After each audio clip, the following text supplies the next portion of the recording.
지금 첫 카메라를 고민하고 계신 분들은 오늘 이 영상을 보시면 후회할 확률을 훨씬 줄일 수 있을 겁니다. 왜 저는 수많은 소니 카메라 중에서 영상 입문자에게 알파7C를 추천하는 걸까요? 사진도 찍고 싶고 영상도 찍고 싶고 여행도 기록하고 싶고 나중에 유튜브도 해보고 싶은데 대체 어떤 카메라를 사야 하는지 고민하는 분들이 정말 많습니다. 그런데 많은 분들이 카메라를 고를 때 가장 중요한 기준을 놓치고 계십니다. 그 기준을 모르고 구매하면 생각보다 후회하는 경우가 많습니다. 실제 제가 사용하고 고민하고 비교해본 내용을 전부 알려드릴게요. 사실 알파7C보다 좋은 카메라는 많습니다. 알파 6700도 좋고 GV-E1도 좋고 알파7 마크5는 더 좋습니다. 심지어 저는 FX3와 FX6를 사용하고 있습니다. 그런데도 영상 입문자에게 카메라 한 대만 추천하라고 하면 저는 여전히 알파7C를 먼저 이야기합니다. 이유는 간단합니다. 제가 지난 8년 동안 가장 많이 본 후회가 있기 때문입니다. 많은 분들이 카메라를 고를 때 어떤 카메라가 가장 좋은지 찾습니다. 그런데 실제로는 어떤 카메라를 오래 사용할지 고민해야 합니다. 처음에는 크롭바디를 삽니다. 그러다가 풀프레임이 궁금해지고요. 사진 위주의 카메라를 삽니다. 그러다 영상이 아쉬워집니다. 영상 위주의 카메라를 삽니다. 그러다 사진이 아쉬워집니다. 그리고 그때부터 기변이 시작됩니다.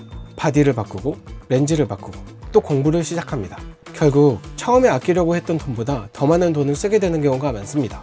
제가 다시 영상을 시작한다고 해도 카메라 한 대로는 알파7C를 먼저 추천할 것 같습니다. 최고의 카메라라서가 아닙니다. 가장 후회할 확률이 낮은 선택지라고 생각하기 때문입니다.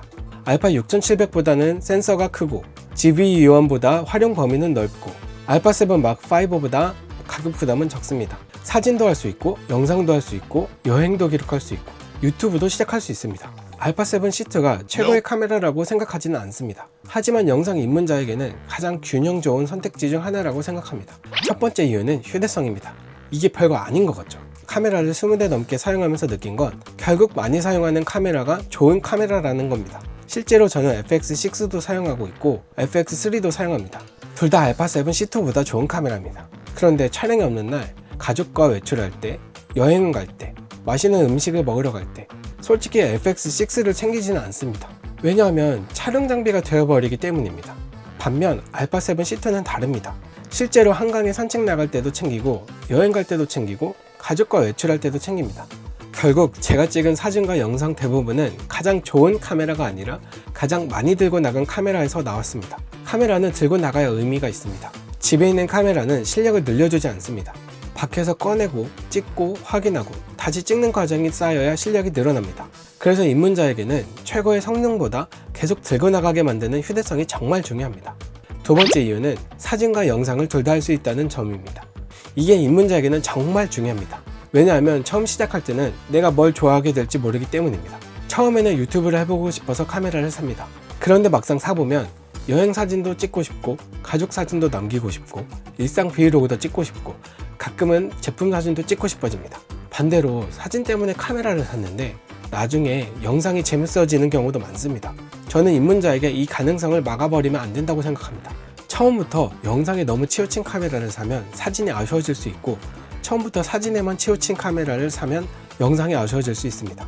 그래서 한 대만 사야 하면 균형이 정말 중요합니다. 알파7C는 이 균형이 좋습니다. 사진도 충분히 좋고 영상도 충분히 좋습니다. 풀프레임 센서에 사진 해상도도 충분하고 영상도 10비트 422, Slog3, S시네톤까지 지원합니다. 저도 지금 FX3와 6를 사용하고 있지만 여행 사진을 찍거나 가족 기록을 남기거나 일상을 기록할 때는 알파7C 같은 하이브리드 카메라의 장점이 분명히 있다고 생각합니다. 그래서 저는 알파7C를 하이브리드 카메라의 정답에 가까운 카메라 중 하나라고 생각합니다. 세 번째 이유는 사용 빈도입니다. 저는 이게 제일 중요하다고 생각합니다. 카메라는 성능으로 실력이 느는 게 아닙니다. 사용 횟수로 실력이 납니다. 헬스장 회원권을 끊고 1년에 10번 가는 사람과 집 앞 공원에서 매일 운동하는 사람 중 누가 더 건강해질까요? 당연히 매일 운동하는 사람입니다. 카메라도 똑같습니다. 좋은 카메라를 사는 것보다 자주 찍는 게 훨씬 중요합니다. 저도 처음에는 좋은 카메라를 사면 결과물이 좋아질 줄 알았습니다. 그런데 아니었습니다. FX6를 샀을 때보다 카메라를 매주 들고 나가서 촬영했을 때 실력이 훨씬 많이 늘었습니다.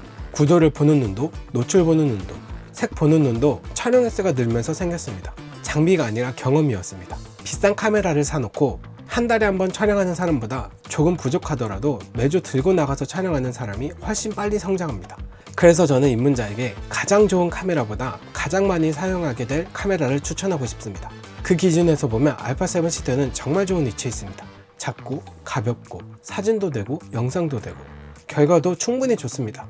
그래서 계속 쓰게 됩니다. 그리고 계속 쓰게 되는 카메라가 결국 여러분을 성장시킵니다. 네 번째 이유는 풀프레임입니다. 이건 조금 현실적인 이야기인데요. 많은 분들이 처음에 이렇게 생각합니다. 일단 저렴한 걸로 시작하자. 이 말 자체가 틀리지 않습니다. 예산이 중요하니까요. 그런데 문제는 처음에 너무 애매하게 시작하면 생각보다 빨리 기변 욕심이 생긴다는 겁니다. 크롭바디로 카메라를 시작했다가 어느 순간 풀프레임이 궁금해집니다. 배경 흐림이 아쉽고 저조도가 아쉽고 광각이 아쉽고 렌즈 선택이 아쉬워지는 순간이 옵니다. 그러면 바디를 바꾸고 렌즈도 다시 고민하게 됩니다. 처음에는 돈을 아끼려고 했는데 결국 돈이 2번 들어가는 경우가 많습니다. 실제로 주변에서도 정말 많이 봤습니다. 알파 6000 시리즈로 시작했다가 결국 알파 7 시리즈로 넘어갑니다. 물론 크롭바디가 나쁘다는 이야기는 아닙니다. 알파 6700은 지금도 정말 좋은 카메라입니다.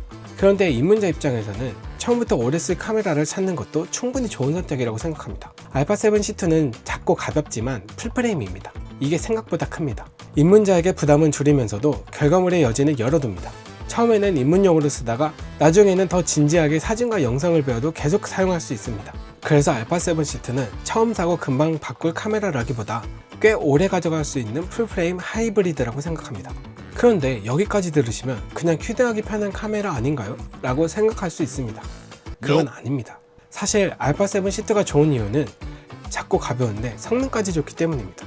3300메가픽셀 풀프레임 센서, AI-AF, 7K 오버 샘플링 4K, 10비트 포토2, S-Log3, S-시네톤.